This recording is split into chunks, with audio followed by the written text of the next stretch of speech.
के पास चलते हैं। टीवीएस और मारुति, मारुति से शुरुआत करेंगे।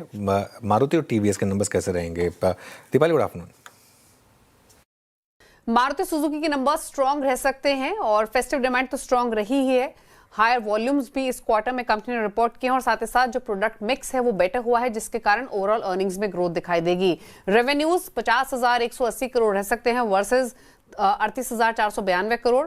मुनाफा भी 3525 करोड़ से बढ़कर 4563 करोड़ रह सकता है और एबिटा में भी अच्छी ग्रोथ 5,900 करोड़ का आंकड़ा कंपनी रिपोर्ट कर सकती है। हालांकि मार्जिन्स टुवर्ड्स फ्लैट ही रहेंगे। 11.6% के मुकाबले मार्जिन्स 11.8% पर रह सकते हैं वाई बेसिस पे। दरअसल अगर आप वॉल्यूम्स देखेंगे इस क्वार्टर में तो 18% की ग्रोथ रही वाई बेसिस पे। वॉल्यूम मिक्स की बात करें तो जो यूटिलिटी व्हीकल का कंपोनेंट है वो बढ़ता हुआ दिखाई दिया इस क्वार्टर में।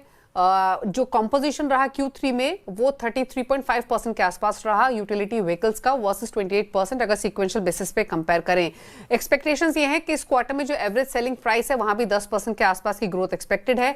मार्जिन्स में मिक्स ट्रेंड इसलिए देखने को मिल रहे हैं क्योंकि जो डिस्काउंट था वो हायर साइड पर रहा था इस क्वार्टर में, प्लस जो कमोडिटी कॉस्ट थी उसका भी प्रेशर बनते हुए दिखाई दिया, इसलिए मार्जिन्स फ्लैट टुवर्ड्स पॉजिटिव रह सकते हैं।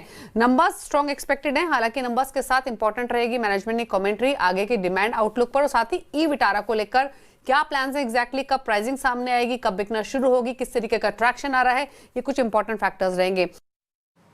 ओके, ये रही बात मारुति की। लेकिन अब